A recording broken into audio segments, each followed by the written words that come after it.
bum ba-dum, ba-da, bum bum bum ba ba-da-na.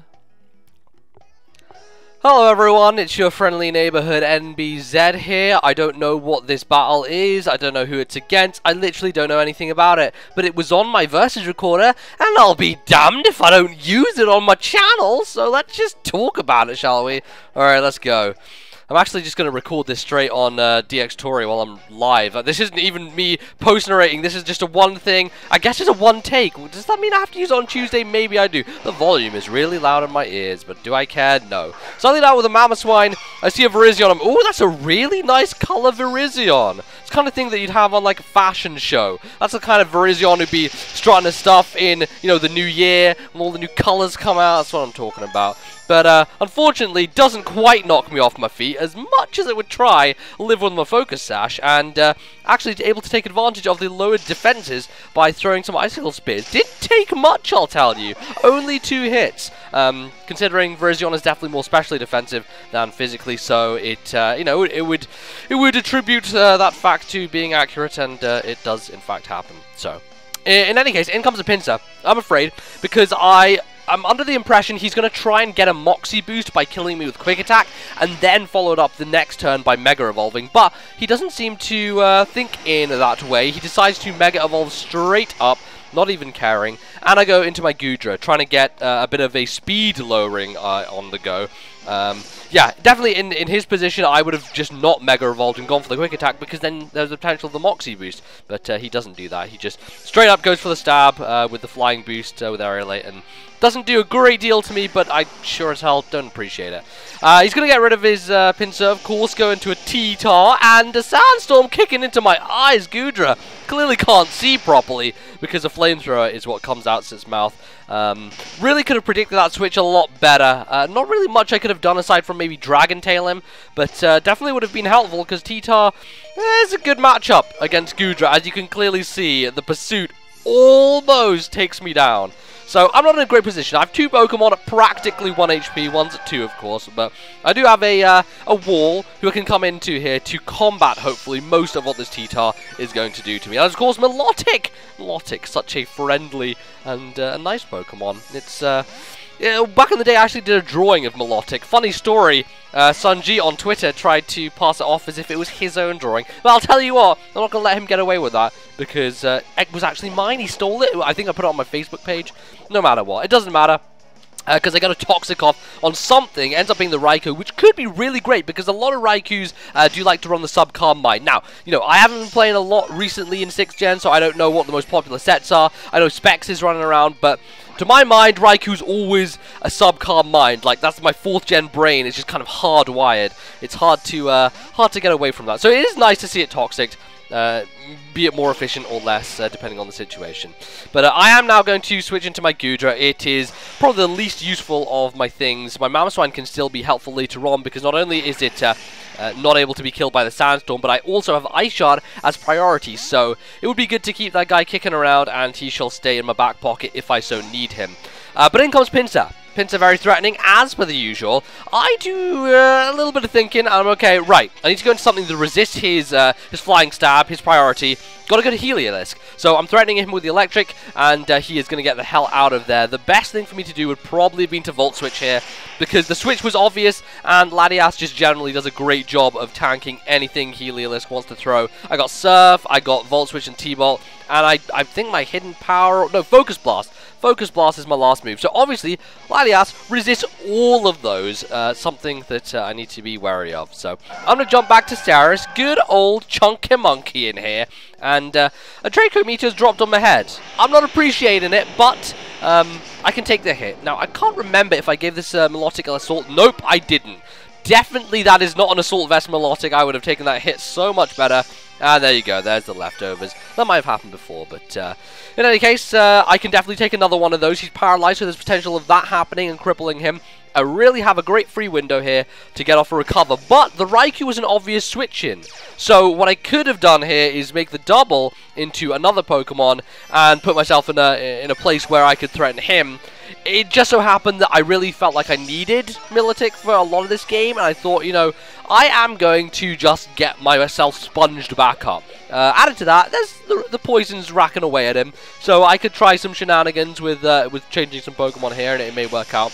But ultimately, I decided to stay in, and the reason for that is because my switch is super obvious. So he wants to get the advantage, and the main way he can do that is go for a Volt Switch. And I'm not going to take that well, but I take it damn sight better than I would have taken the Thunderbolt, and I am able to get my health back up to a decent amount. At this point, yes, I could stay in and Ice Beam the Garchomp, but I could also switch things up.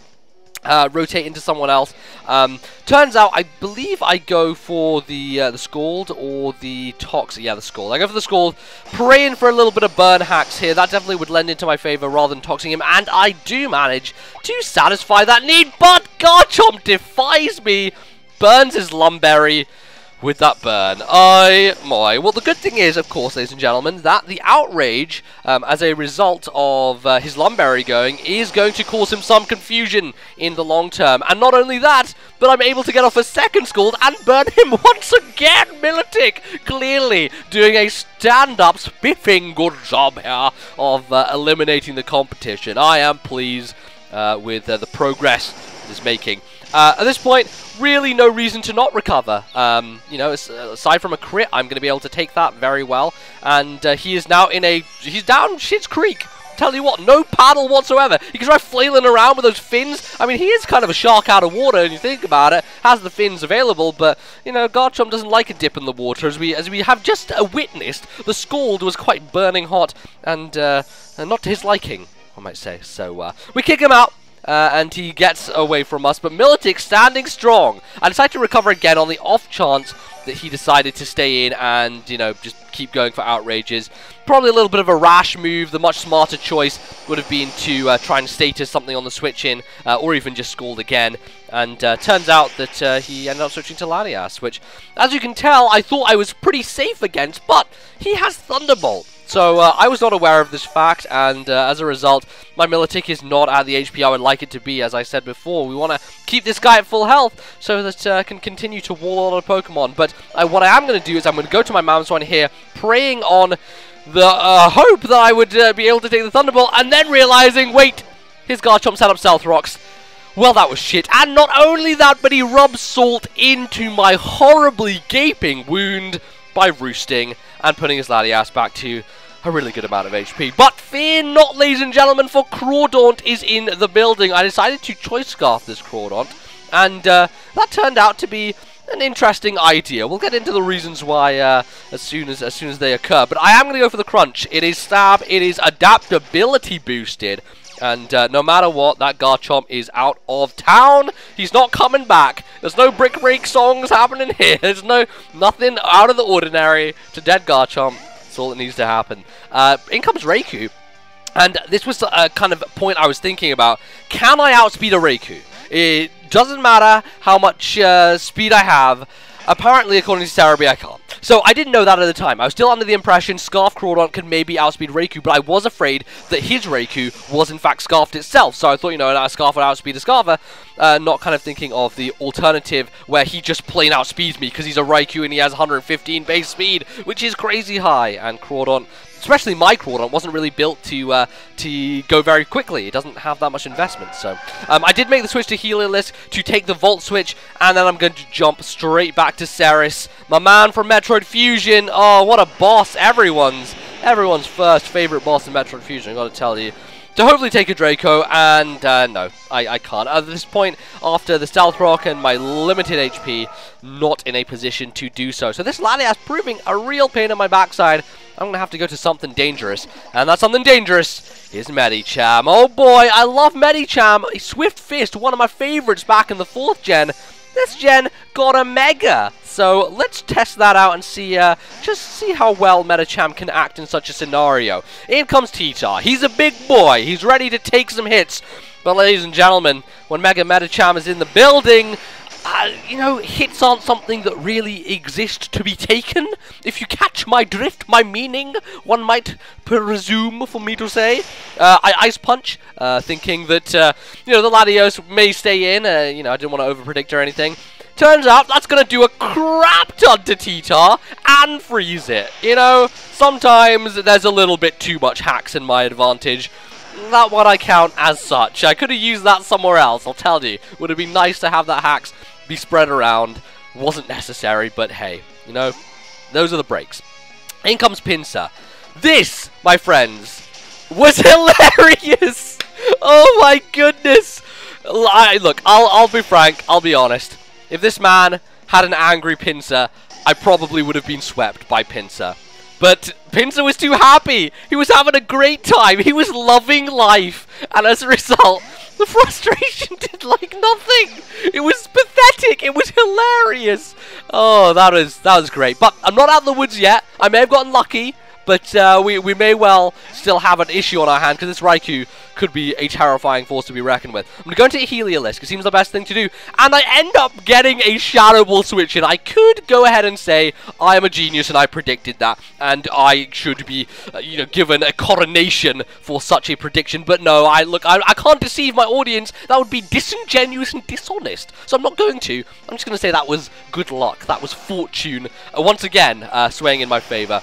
So I decide Surf is my option, the best one to go for. I, you know, probably should have gone for the T-Bolt, predicting the Latias to come in, but in the end, you know, one thing on the one hand, one thing on the other, is it really going to make a long-term difference? Probably not, because they're both resisted hits, and let's be honest, Heliolisk isn't killing Latias anytime soon, but I do get fortunate with him being paralyzed.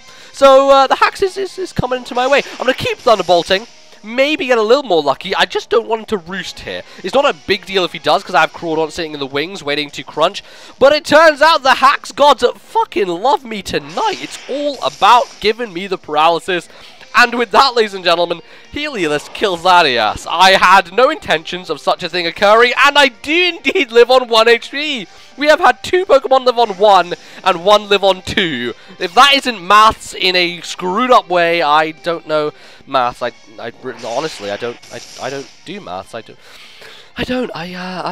dropped it because I was bad at it, and yeah, that was a thing. Look. Regardless, we're in a situation where I can go in here with my Medicham. I can definitely guaranteed 100% live a hit, because I think I have some boosted special defense from my Mega. Correct me if I'm wrong, I may not. But I definitely think I can take a hit from the Raikou. I managed to live on 3! Oh my lord! It's all about the smidgens today. Raikou goes down. I managed to somehow win that match when I really had no right doing so. Look at my team compared to his. He has fucking like 6 of the best things in the history. I have a Crawdon and a freaking Medicham and a Goodra and a Milotic. Hey, Milotic did well. That was good. Well, that was a battle. I hope you guys enjoyed this one. I certainly enjoyed narrating it for you. And a little bit of a break has been happening here. I haven't been able to upload as frequently. My computer, my desktop hard drive, I thought had failed.